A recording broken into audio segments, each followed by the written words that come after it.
All right. Hey, Candy Springs, how are you guys doing today? Today is Family Sunday. We have bounce houses over here for all of you guys. There are certain people I want to see out of those bounce houses, but some people I want to see in them. You, Craig Roy, I want to see you in a bounce house.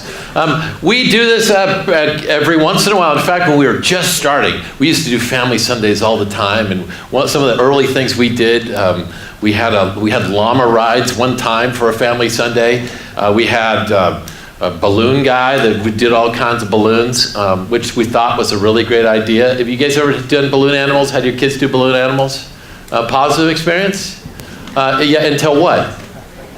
It's like it's great when they get it, but then when they go home and a minute later it's untangled or popped, the kid's devastated, but we learned that early on. One of the things that Candy Springs wants to be all about is making a difference with families. One of the people that we have had for many years come to help us with this is Tim Smith. How you doing, Tim? I'm doing well. Good to be here. Yeah. We're so excited to have you here. In fact, I brought a book. I have so many different Tim Smith books in my office. Most of them are out of print, right? I don't know why I opened with that. That's a terrible opener, right? Yeah. Right. But Tim has been influential in the way Joanna and I have parented because he's been here for so many times. I've read many of his books. Today, let me kind of help you understand what is happening. We are doing today as a live podcast. I don't know if you guys have caught on to 10 Steps Further. Do we have any fans out there? Yeah, 10 Steps Further fans. If you haven't, I would recommend you try that. I don't know if you're a podcaster. If you're not a podcaster, here's how you get on the podcast. You take your phone and you hand it to an 8-year-old and say, "Here, show me how I can podcast." We originally started it because Jonathan has a real heart to see how we can make a difference in our world. He was a big YouTuber before he came up with this idea. Actually, we had done some podcasts, but the team of us together thought, hey, we can get information about Jesus in a whole lot of different ways. It originally started called 10 Steps Further because we thought we'd do 10 of them. And we, what's our number? How many have we done so far? We are, well over 200 steps further. Yeah, okay, right. At this point. Right. Yeah. So I think we've done 26. We're about half year in. Yeah. We started off with nobody listening. I remember back in December, I think we had 400. And then in January, we had over 1,100 downloads. Where are we at now? We're close to 1,500 per month. And each month is a little bit more than the previous. So it's kind of fun to see the uphill. Yeah, I know. It makes us feel like we're successful. Right. But just like even seeing hands here is encouraging. Like, oh, there's people here who are listening. That's cool. There are people in the UK and Nebraska and Texas, a lot of buddies in Spokane, Jonathan's buddies. One of the reasons why we wanted to do this is to not only to highlight that, but also when we do a live podcast, we just expand the amount of people that we are getting God's word out to. So that's what we're going to do. And I think it'll work, but it might not. Yeah. It might be terrible. We did it for service. It worked. It was great. So yeah, I enjoyed it. Again. Yeah. No matter what all the other people said. In fact, who's here for a second service, right? All right. Wow. So they came back. Wow. They liked it first service. They're here back second good service. Sign. So. Yeah. So here's the way it's going to work. We're going to just kick it off. Jonathan, who's going to go? Let's roll our theme, okay? 10 Steps Further is a podcast designed to help you get 10 steps further along your spiritual journey. If you've been on your journey for 30 years or 30 minutes, if you believe in God, or even if you're not sure He exists, all we're trying to do is help you get 10 steps further. I'm Jonathan, and this is Jack, and we're just taking a walk. Why don't you join us? Isn't that cool? I think it's cool. My wife just rolled her eyes. Did you guys notice that? That right there is Jack's favorite song. I love that song. All right, we ready to roll? Yeah. All right, welcome back to another episode of 10 Steps Further. We are again going live in front of Canyon Springs Church, so say hi. I saw some people waving. They didn't say anything. But that doesn't pick that up. And I'm here with Jack. We got a couple of guests. We have Tim Smith. He is an expert parent. He has perfect kids, so we're going to talk to him about... I'm just kidding. And go ahead and say hi, Tim. Hey, how are you? And then we have Jelaine, Jack's wife, to keep him honest as we're talking about family and parenting. Hello. I am nervous about this. She has never been on the podcast before, so it could totally blow Right, up. and she's barely listened, right? I mean, That is so true. I'm going to listen to this one. Yeah, that's right. in our title today, Jack, What to expect when you are suspecting. Typically, I come up with the topics, but Tim is a parenting expert, and not just because his kids are great, but Tim has written over 20 books on parenting. A lot of my parenting I've kind of patterned after some of the things that Tim has said to me. And I wanted to bring out, I brought a title. It's not in print anymore, but I brought it anyway. And he wrote a book called You Can Figure Out How to Parent Your Teen, and the title is Almost Cool. Right? And I just want to say to you out there, if you're a parent of a teen, you're not anywhere near cool, just so you know. Well, that came from my daughter, because I told her one time I was trying to be cool, with my styling and the way I talked and trying to stay up on music, and she said, she was 13 at the time, she goes, Dad, you could never be cool, but you could be almost cool. So Tim, tell us a little bit about what you do and what your job is. Oh, sure. I'm a parents coach, and I work with families, parents, teenagers, individuals. And what I'm trying to do is help families be healthy. Individuals, marriages, couples. But it seems like there's a big cry for help when your kid is 3 and when your kid is 13. It seems like those are big times when people are like, I don't know how to do this. And so those are like key moments when I've either written books, prepared talks, do coaching. That's what I do. So Tim's actually about 2-3 hours away from us, but if you guys are interested in having Tim as a parent coach, or even if you're in the UK or wherever, then we'll put it up on the show notes where you can find Tim's information, because you do a lot of things FaceTime. Yeah, about a fourth of my clients are Skype and FaceTime clients. Yeah, all right. So why this topic, what to expect when you're suspecting? Well, our daughter had a baby recently. I'm a father of 2. Suzanne and I are parents of 2, and we have 4 grandsons. I'll show you pictures later if you want. And so we like grandparenting now. That's kind of a new era. But when our kids were little, when our daughter's kid was just newborn, she had this book, What to Expect When You're Expecting. You've seen that book? It sold like 7 or 8 million copies. And so she's studying this book. And I'm going, man, I got to figure out why this book is so popular. But then I realized that most parents, that's a good book, I recommend it, but a lot of parents, once they get through that phase, they start to look at their kids and go, are you really telling the truth? So I thought I'd capture that idea of that book and go, what to expect when you're suspecting. Because as soon as they get to be, kindergartners and older, they start to lie. And I blame it on the kids at school, because we used to trust these kids, but as soon as you get 4 or 5-year-old, you're like, I'm suspecting you, and maybe we should. So I thought maybe some thinking and talking about what to do when you're suspecting. Okay, so I thought it would be fun to start out like this. Gang, what was a moment in which you caught your kid? It was totally red-handed. All right, you have a moment, Jolene? Do you want to tell the goosebump story? No, I have a better one. You have a better one. Okay. This wasn't red-handed. This was red bun-handed. And you talk about how little they can be when they, we moved up to a cabin, and this cabin, we're just there temporarily, but it had heaters in the wall, which isn't great when you have little kids. And so I told both my kids, Riley and Paige at the time, stay away from this heater. Don't get too close to this heater or it's going to hurt. You're going to get burned. Well, unbeknownst to me, Paige had gotten too close when she was taking her clothes off. She was just kind of 3, 4 at the time, and she had burnt her buns on that heater. But she didn't want to tell me because she thought she was going to get in trouble because she didn't do what I had asked her to do. So she would start to sit down and cry and I'm like, what's going on? And then I caught her red bunned it. I looked at her bottom. I'm like, oh my gosh, what did you do? So just caught her in that moment. She literally looked like she sat on a waffle iron. Yeah. And then that's an awkward call to the doctor, too, because you have to explain that, and it's like, do I call the doctor? Are they going to suspect me of something? That's right. It was not a discipline method that we used. It was not a discipline method. Definitely not. Man, my kids are perfect. Yeah. No, there is a You're not suspecting enough. There is some probably truth to that. They're just like my dad. I can pull anything over on him, but man, I'm like thinking of times when they've done things that, Asher threw a rock through the sliding glass window of the neighbor's apartment. Okay. And shattered it. Right. And there's a bunch of kids out there, and we went out and we said, who did it? And none of the kids would tell us. And Asher said, I did it.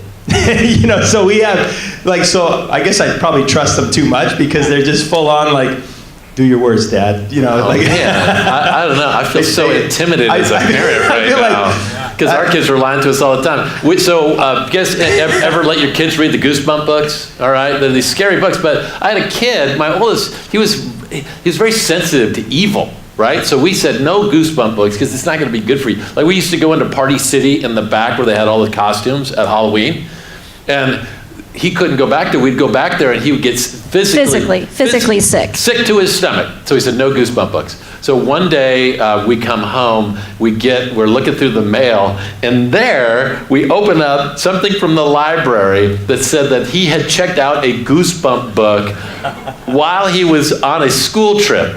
So we busted him pretty good for that one. And then after that, what we did to discipline is we got the heater and we backed him up to the heater. That was really good. Now, fortunately, as much as we want to prove to our kids that we see all, we don't see all. So what are some of the signs, Tim, that your kid, the signs that you're suspecting that your kid's doing stuff that maybe they shouldn't? Well, if they're avoiding us, you come home and they kind of turn their eyes somewhere else or go to another part of the room. That was one of our kids, and then the other kid would be too helpful or too thoughtful. And so you can have both extremes. And so if this is their normal, and then they're off to the extreme on the continuum, avoiding you or being too kind or too helpful, that alerted us to what's up. Yeah, so you talked about some subtle attacks that kids will do with their parents. Yeah. Well, a lot of times they'll compare us, They'll say well, you're not as good as the Hawkins family, and kind of diss us for comparison. Another one that I've noticed is, well, you're not as nice as other parents, or you're not as nice as mom. And so typically I'd be working and my wife would have to be the disciplinarian, and they would say to her, well, you're not as nice as dad, because she would do 80% of the parenting when they were younger. So comparison to other people, the nice term, and then the other one that I've noticed is, why are you picking on me? So we're trying to discipline them or guide them or call them on their behavior, and it's like an ambush. They'll be kind of I got CPS on my phone and I'm going to call you because you're waffle parenting me, that kind of thing. I loved when we were talking about this week, this idea of a kid pitting one parent against another parent. Right? Do you see that? Oh, I see that a lot. I think where it gets worse is I do co-parenting. That's difficult, co-parenting coaching. And so it even gets explain worse. To me, what is so co-parenting if coaching? you get divorced, I don't recommend it, but if you get divorced and now you have shared custody of the child, you typically don't agree on how to raise the child. Why? Because you're not in alignment with why you're married. So you have different values, and so it's really hard. There are couples that can do it, but it's difficult. And so that's what I work with. But you see that, hey, well, you're the good parent or you're the bad parent. We're over at my dad's parent. At my dad's home, we have all kinds of screen time, and Mom, you're just mean.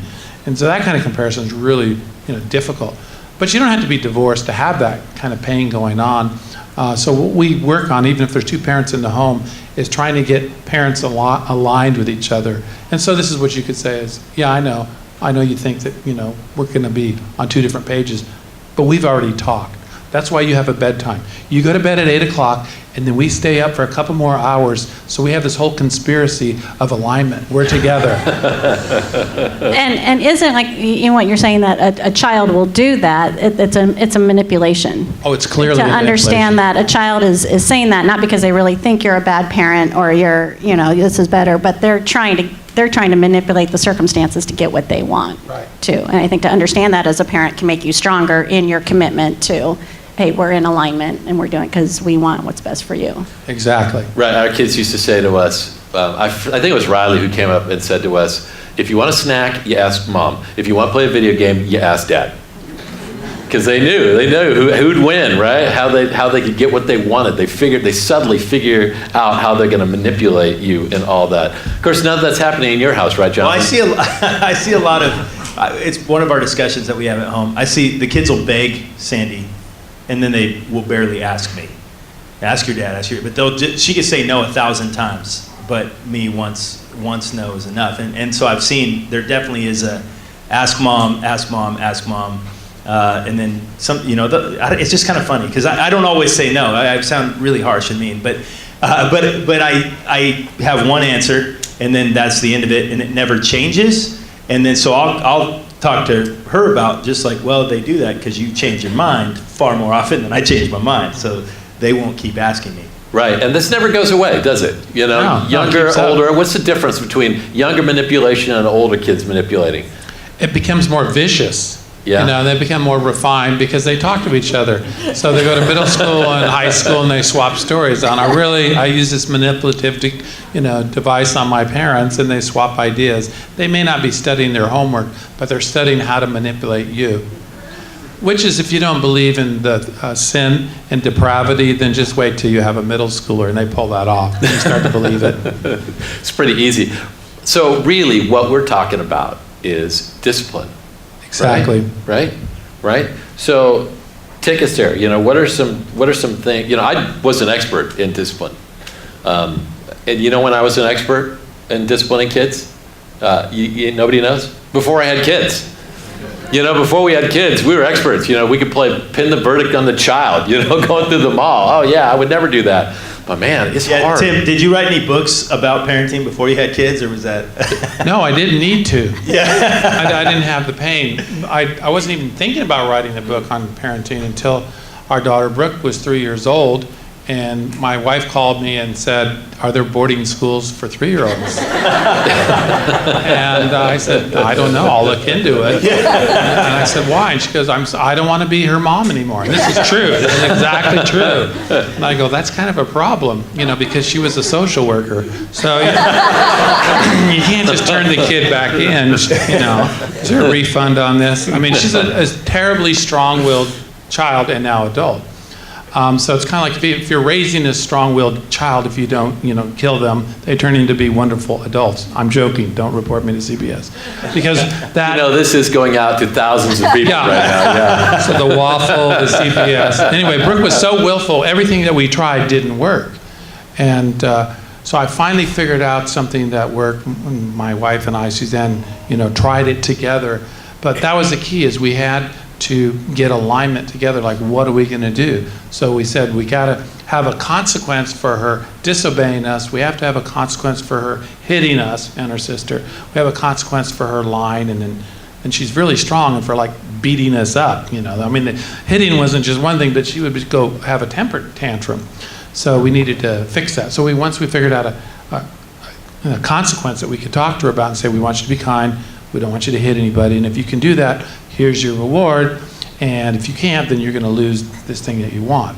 And that was so helpful because Suzanne and I were able to get on the same page with that discipline, and our daughter Brooke knew in advance what the consequence would be. And so that worked, really well. And like I said, she's a wonderful adult. She's very driven, she's very strong-willed, and she has her own kids, which is beautiful to watch. She has a 3-year-old, strong-willed little Brooke. So it's great. Payback time. That's great. Do you know the definition of a grandparent, right? No. The definition of a grandparent is somebody who thinks their grandkids are perfect, but they're pretty sure they're not being parented right. Right? Yeah. That's quotable. Yeah, that's right. Okay, so 20 years of writing books on parenting. Give me, I don't know how you can boil it down to 3 things about discipline in a couple of minutes, but I would love to hit just your top. What's at the top of your list? Well, one of the things that we learned at that point was we had to be on the same page. So get alignment, maybe write down your values, what's right. Important. And the other thing is, don't try to correct everything. Like there was 8 things wrong with our kids growing up at any moment. But kids can't receive that, and it's like going to work and your boss saying, "Hey, we appreciate you working here, but we'd like you to improve on these 8 things." You'd be like, "Okay, where's the box? I'm packing my stuff." So I think just focus on maybe 2 things at a time. So don't try to over-discipline, and think of it developmentally. And then something that's really been helpful for me is actually applying kind of like a theological approach to parenting, which is be truthful, throw in grace, but give it time. So if you want to see it as a formula, it would be grace plus truth over time equals growth. So it'd be grace plus truth over time equals growth. So you don't have to look at your kid and go, oh man, I'm a bad parent because they're disobeying me or they're lying or they're hitting. You go, I got to give them grace, but I got to give them truth. But I got to give it time, and I got to ask God to help me. And then hopefully that'll lead to growth. Yeah, yeah. How have you seen that, Jelaine? Well, I think there definitely needs to be a spiritual element in our parenting, to really, especially if you're dealing with a difficult child or difficult circumstances, to realize that I don't have all the answers. And as parents, we're it's on-the-job training, right? You don't really go through a lot of education to be a parent. And so just really, I completely agree with the alignment thing. Our newest daughter that's just been in our home for a year, one of her favorite sayings is, I knew you would agree with Dad, or I knew you would agree with Mom, and then that we have made that very clear that this is one, not two, this is one. But then just really seeking the Lord's wisdom, I think even in those things, and how do I give grace to this child? How do I speak truth to this child? And that's just got to come through time with the Lord and time in prayer and time with other parents that I trust, that I can share with and be encouraged by. I think the overtime thing is huge. Like I've had a lot of friends in my life and even family in my life who seem to ride the roller coaster of their kids. And it's like, oh, they're doing great. They came to church on Sunday. Everything's good. Life is amazing. The sun is shining. And then it's just like, oh, they're hanging out with that old friend again, or she went back to the old boyfriend, and it's just like roller coaster. It's just like you gotta think a little longer term. Talia that went back to the old boyfriend? Because she's what, 7? My 9-year-old. Yeah, no, not yet. But I mean, you see that, especially I think where I've seen it pretty heavy is teenagers and drugs, and then the parents are just like. The ride of that is crazy, and they're really almost unable to think long term because it's destructive and it's scary, and that's not to take that away, but knowing that growth is over time and that they're going to have ups and downs, and you can't just ride that roller coaster. Yeah. So here's the one thing that I thought was important for us to learn, at least change the way I parent, is that it's always allowing your kids choice. When they get the opportunity, you can choose to do what I ask you to do, or you can choose to do this. You can choose to clean your room and go out with your friends, or you can choose that tonight you're just going to stay home. Or you can choose to, empty the dishwasher and go watch TV, or you can choose to go up in your room and just do homework the rest of the night. So that they actually have the opportunity to see in front of them those two things. So I'm looking at Tim wondering, did I do the right thing? It's the right thing because that's real life. When I choose to go to work, I get paid. If I don't go to work, I don't get paid. So we're actually preparing them for life by teaching them the law of cause and effect. Right. And so consequences helps a child, even a 2 or 3-year-old, learn that. Yeah. So choice is good. Yeah. You did the right thing. I just had this conversation walking into church with our 15-year-old that you can make all the choices you want. You have complete control over your choices, which is important, I think, for children as they're growing up to be empowered to make choices. But the reality is you don't get to choose your consequences, and that's the truth that they need to be told, is that you get to choose, but you have no control over those consequences. You only have control over your choices. Yeah. Discipline is really easy in theory, right? Right. So, but there are some barriers that keep us from doing this and being consistent. Talk into those barriers a little bit, Tim. I think if you're a parent of a young child, one of the barriers is you are sleep deprived. You're just like, because I'm seeing it with my kids. I'm seeing some angry looks right now. Do we deal with this, or let's not deal with it? And not being on the same page. So one of the barriers is discipline. And then learning to respond versus react, because a lot of parents, they just get pushed to the edge, they're afraid, they're tired, and then they react, and then they have to back up the truck, hear the OSHA bell, beep, beep, beep, and then say, I'm sorry. But I think apologizing to your child if you discipline them in anger, or you can't take them where you told them to, is good, because then they say, oh, well, my dad's not perfect. Not that you want to do it every day or anything. But if you ever make a mistake, I talk to kids all the time, and I'll say, has your parent ever apologize to you. And I hear a lot that say, no, he or she thinks they're perfect. And I'm like, wow, why can't they apologize? Well, he doesn't want to admit, or she doesn't want to admit that they blew it. Right. So I think really probably, you don't have to read the parenting books, but I just find out a time when you can, apologize and ask forgiveness to your child, and then you're modeling grace plus truth over time equals growth. Yeah, yeah. And you're not trying to be perfect. I like the way you tied that all back in, Tim. That's good. That's a loop. Yeah. Do you apologize? Are you an apologizer, Jonathan? Probably not as much as I should, but I've had those moments where I, just say, hey, sit down, we need to talk, and then just, one of the things that I find, especially with my middle son, is he's so different than me, and my oldest is a lot like me, so he's real easy for me to understand where he's at. My middle son, he's so different from me that I can really easily see where he's wrong. And I can call those out time and time again. I had a time just recently where we were, it just seemed like everything he was doing, like, what are you doing? Why aren't you thinking these things through? And he had spent a whole bunch of time with Chad helping him do some project, just volunteering, helping Chad, our youth director, do a whole bunch of projects and things like that. And then he came home and he was just not doing what I was expecting him to do, and I kind of got into him on it. And then a little bit later I sat down with him and I was like, man, I did not even recognize what you did do. You're like, because nobody else in our house, including myself, jumped up to go help Chad do something. And that's what Asher is absolutely amazing at, is he'll help people out. How much does that happen as parents, that we don't notice what they do? Right. And we just notice what they don't do. Yeah. One of the lines that Tim, you've heard you use many, many times, is listen to connect, not correct. To keep that two-way communication going. Yeah, we can be real clear on the discipline and the rules, but if we don't invest some time in the relationship, then they're more likely to blow us off and say, well, I don't want to listen to you, because they don't feel like we're on their team. So not that it has to be like a child-centered home and we're servants or concierges for the kids. I don't want to go say that. But I think if you can listen to your child, and you do this when they're younger, which requires a lot of discipline. I'm involved now with our grandsons, listening to them talking about inane things. And so a lot of effective parenting and grandparenting is acting, as John Logan would say, because you're pretending you're interested in their story about the roly-polies or something like that. And so, but if you listen and then you build that connection, then later on, if you have to redirect or correct, you've invested in that relationship. Because when you feel listened to, even adult to adult, you feel valued, you feel heard. And when the person says, let's do this, then you're more likely to do that. So you can use this in your marriage, you can use this in your parenting, and you can definitely use it at work. So listen to connect.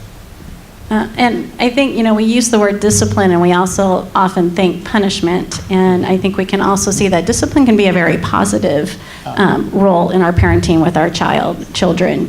That it's, as you're saying, we use a chart system often to work on those one or two things. Like Tim said, not trying to fix everything in a child's life, but when we see there's certain behaviors that we want to encourage, to create a chart, for one of our kids, money talks, and if they're earning money, they're up for it. But that chart isn't about what you don't do, but what you're doing that's right and good and that we want to applaud. And I think that's also part of that discipline. Just like, a consequence might help them make a good choice, but I think that positive affirmation and that acknowledging what you're doing well can also guide your children in the way, the path you want them to go. Okay, so here's something that I've kind of noticed. Like when our kids are little, it's awesome. If you have people who have little kids don't realize this, but I am comparing my kids when they were little to when they're 13 and 14 and they don't want anything to do with me. When they're 8 or 3 or whatever, they greet me like my dog greets me. I open the door and they, Dad's here, we roll around the grass. It's amazing. Well, then they get to be 13, 14, 15 years old, and here's one of the reasons why I think it's so hard, because they start calling me on my stuff. And you know what I've learned? They can be right.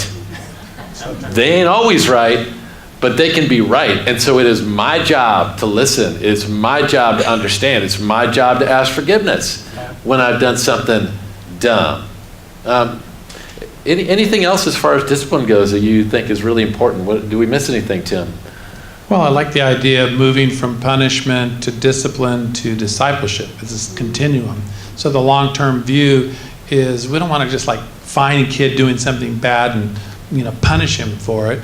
And even discipline is appropriate, but it can be positive or negative. But I think as followers of Christ, we want to have a long-term view. And if we can disciple our kids like God disciples us, even though we blow it, even if there's a big failure there, it doesn't have to be final, because then we apply grace to it. And then we say, hey, I'm learning. In fact, I think a good story to tell your older kids is how you blew it in middle school or high school or last week. If you can share these lessons of failure and then you're correcting, you're owning it. In other words, you're not trying to be fake. Not that you got to tell them, okay, I'm going to spend 2 hours telling you about how I used to be a drug addict. That's like too much TMI. So I think if you can tell them like a tough time or a difficult time and how God showed up, that's a really good way to disciple our kids. Yeah, it's funny because you do get people who say, well, yeah, all right, so when I was a kid, I didn't go to church. Now I'm going to church, and I'm gonna be telling kids, hey, don't have premarital sex, and don't smoke weed, and don't drink and drive, and all the things that I did, I'm gonna tell my kid not to do it. So what would you say to those parents? I said, stop talking about that, Yeah, I mean, a certain amount of, as they get older, you can tell them more and more information appropriately. But what kids will hear from that is, my dad did it, I get to do it too. Right. So they think they get a pass. Now, you might have different extenuating circumstances where you didn't have the guidance or things like that. So what I told our kids growing up is, you have better parents than what I did. I don't know, like just speaking of discipline on a practical level, where my mind just keeps going back to is, it's kind of proverbial and at the same time kind of very, very practical real, is I feel like we live in a time and in a generation where parents don't know what to do when their kid flips out at Walmart. Right? When you're in the grocery store and their kid, like they don't know. Like half the people are there just like, deal with that kid, and the other half are like, look at that patient mom. So I feel like that goes more than just a 2-year-old in Walmart. I feel like that's just a progression through life of like, how do you practically, I mean, we're talking like, okay, you got to have some kind of consequence to that, but what does that look like? What's that practical, how do you deal with that in that moment? Yeah. Paul said, he whispers to him in last service, he said, you're dead. That's what he just whispers to him. When we get home, you're dead. Yeah. And the good thing about Walmart is they sell tasers and ammunition. So. Wow. Okay. We're in wall heaters. We're in so much trouble with this podcast. What I do like about the idea of discipleship too, I think oftentimes as parents, especially with teenagers, we get so much pressure about figuring out their education, figuring out their schooling, how are they going to graduate. We get caught up in the wrong behaviors. Right. What are they doing wrong, or how do I protect them from, drinking and driving and parties and sex before marriage and all that. We get caught up in that. But if you bring in that discipleship component and begin to ask yourself as a parent, how am I encouraging my child to be a follower of Jesus Christ? I think that's exciting. I think that could be a really cool part of parenting, is what am I doing for my child or with my child that is encouraging them to follow Jesus Christ, and make that more of the priority, because as they follow Christ, he's going to guide their education and their choices and their decisions. And I just think, let's not forget that as parents, that's part of our calling as a parent, not just to protect or educate, but to disciple. I got a story. I went out and bought a Bible. I think I left mine at church and never saw it again. So I went out and bought a Bible. And somebody stole your Bible. Yeah, somebody stole my Bible. Yeah, I wasn't going to the best of churches. And so I went out to buy a Bible, and I was like, you know what? I'll get a Bible for Josiah too. So I get it and I bring it home, and I was trying to be. I didn't want to like push it on him, and I was like, hey man, I bought you a Bible. You want it? And he's like, not really. And I said, all right, cool, I'll give it to your brother. And then I just started kind of playing into it a little bit. I was like, this book is illegal in a lot of countries. And just started just kind of walking down that road of like, people die because they have this book. And just for like just a couple minutes, I'm just curious what you know about that. And then I was like, you sure you want me to give it to your brother? He's like, No, I'll take it. And he's kept it, and he'll bring it to church, and it's the same one, you know. And I feel like there's something to trying to see things from their perspective of I don't know if that was I feel like not everybody's at this place, and not everybody's at this place in their spiritual walk, or even has a spiritual walk. But I'll tell you something. Here's the advantage we have if you do. Because God can join you in that process. You're probably not a good enough parent. You need somebody to help you fill the gaps. And that's what God does, right? Right. He helps us fill the gaps. Okay, now this is where I've been thinking about this for the last couple of days. Got this discipline expert right here. And I want to ask you this question. How do you discipline snarkiness? Attitude. Oh, that's so difficult. And just a disclaimer here, our kids are not perfect. You know, they got the sin condition. Yeah, I was thinking about other people's kids, not mine. But. Well, yeah, our kids are very sinful. It's DNA. They got it from their mom. And so, that's right. Just kidding. I hope she's not. I like that. That's a good point. Anyway, so how do you do snarkiness? You can have a kid that's 2 or 3 and have snarkiness or tone, or you can have a 13-year-old. So something I picked up, we live near Hollywood, and so I picked this up from Hollywood. When you watch them, they're doing like a scene or something, and someone come out with the wrong word or the wrong attitude, they'll go, take 2. So I've been using this for years with our own kids and with other people's kids. So it's always better if you can practice on other people's kids first, and then if it works. So if they come in with a little bit of snarkiness or tone or attitude, and you can just say, take 2. Now you got to tell them this in advance, otherwise they'll be thinking you've been hitting the sauce or something, because it's a little strange. So you say, hey, anytime I hear you come in with the snarkiness or tone or anything, I'm going to say take 2, because I'm the director. I have the authority. And what that means is you have to walk out of the room, reset, come back in the room. You can still communicate your message, but without the attitude, without the snarkiness. Teenagers hate this, which is why it works. And they walk out of the room, and there's something about walking out of the room. They have to reset. It's a physical. Their body making them walk says to their brain, okay, change your tone, and then come back out. So they still can get across their message, like, Mom, I'd like to go out with my friends, instead of, Mom, can't I go out with my friends, or something like that. So you can do this with 13-year-olds, and I'm attempting to do it with like 3-year-olds. We'll let, the verdict is still out with a 3-year-old, but it really works well with teenagers. Feels like with discipline, there are so many times we just feel alone.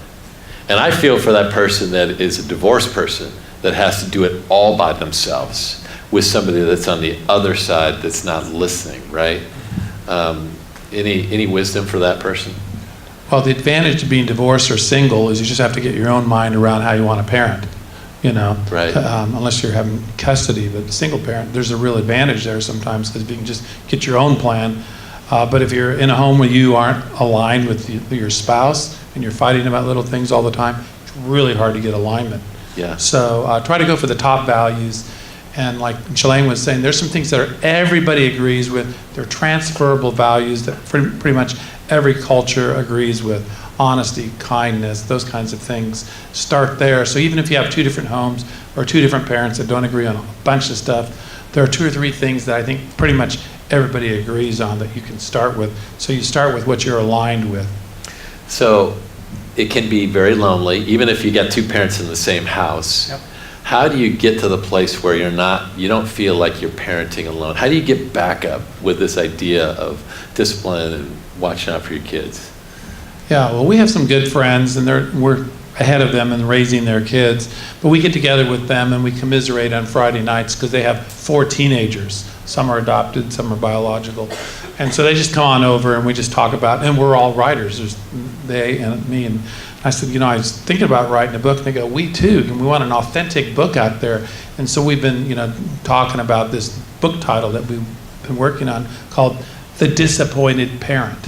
Because there's so much about parenting that's disappointing. You think, well, if I can just have this formula, I'm going to add this, then they'll just have this trajectory and they'll be good kids, and they'll follow God and things like that. It's not always true. Sometimes you put everything in, you do everything right, and then they go, yeah, I know this is the Garden of Eden, but I'm going to do whatever I want. And they go away from our plan for them. So we as parents can be very disappointed. But the key with that is don't be alone with our disappointment. So the fact that we get together with Tom and Jenny, Suzanne and I is very encouraging. and we're all sarcastic, so it's actually very funny. So I say don't try to do parenting alone. Find Right. somebody that you can do it with. Right. Yeah, I think, we talk about small groups at Canyon Springs, getting in a small group or just getting together with a friend. But I also think if you're in a difficult situation as a parent, you have a difficult child that maybe has special circumstances, to talk to an expert, to talk to, a life coach like Tim. Jill Ippolito is a life coach that used to be in your youth group, but is in our congregation. I just met with a friend that's a therapist and just spent an hour just venting what I was feeling as a parent, and it was so good. And it wasn't even that there's these big aha moments. Sometimes it's just someone saying, "You're doing a good job. Hang in there. Have you thought about this?" Just someone to just hear you, and that could just be a friend over coffee that knows your situation, that can just, I think a lot of times just pat you on the back and give you just a little something extra to get you through the next 24, 48 hours. So I think too, especially if you're walking through something difficult with your child, man, seek that out. Pay for it if you have to, but just have someone that has your back, that has some wisdom for you. Yeah, I think for me, I've got the people that we work with. You've got kids, Jack and Jelaine, and Paul has kids, and there's some areas I feel like I nail it. Like I'm good at this part of being a dad, but then there's some stuff that I'm not killing it on, and that you might do better, or Paul might do better, or and sometimes just having conversations, just the way that you interact with your kids, and Paul interacts with his kids, and Chad's got a baby, so he doesn't know anything yet. And so, but we're all kind of learning and catching a glimpse from each other. And so it really, on one side it could be like that kind of professional, they do this, read some books. I think that's healthy, but also being around people who are trying to do it well. Yeah. Go ahead, Tim. I just wanted to speak to that. I have a lot of glitches in my parenting, and I was a member of a men's group. We met for breakfast every Tuesday, which was essential coffee and bacon and camaraderie. It was really helpful. So, but we were meeting like for 10 years together. So the time that our kids were in high school and their kids were a little bit younger, most of them, it was so helpful because like one time I remember that stood out from that, a guy said, I was just thinking I need to do something for my wife for Valentine's Day. And the other four of us go, "When's Valentine's Day?" and a couple said, "What's Valentine's Day?" So just little tips like that, you can shore up each other's weaknesses and wake each other up. One of the things that we've said before, and I want to make sure you guys hear it, is the second most important voice in a child's life isn't his coach or his teacher. It's a grandparent. You're never done. So to be able to have people that are a little bit advanced in the game, it helps. And that could be a counselor. Another thing I will tell you is once your kid hits 13 years old, they stop listening to you. And they start listening to people like Chad in that youth group. And man, they filled in the gaps for us. And they think we have great kids, but we really needed other people. And here's what will happen. They'll come back from a youth group thing and they go, "Yeah, we really found out that you shouldn't be snarky with people." And "Oh, really? Exactly what I've told you for the last 15 years? Now you're learning it?" But they'll stop listening to your voice and need other voices like that so that you are not alone in all that. All right, Tim, we've talked about a lot of stuff. Give us one last parting shot, all right? Well, if you're feeling a little discouraged as a parent, I really like that verse that talks about when we are weak, that's an opportunity for God's strength. So I don't know if that's my life verse, but a lot of times there's a parenting or grandparenting challenge that I have in front of me, and I just go, I can't figure this out. And I'm trying to figure it out, I'm trying to be creative and innovative, and I just don't come up with anything that works. And then I realize, I wasn't supposed to come up with the solution. I was supposed to take my weakness or my ineptness or my lack of understanding, put it before God, and it was an opportunity for His strength in my weakness. So that's probably what I try to do more and more. And Tim, if you do all of those things, you will get 10 steps further. All right, guys.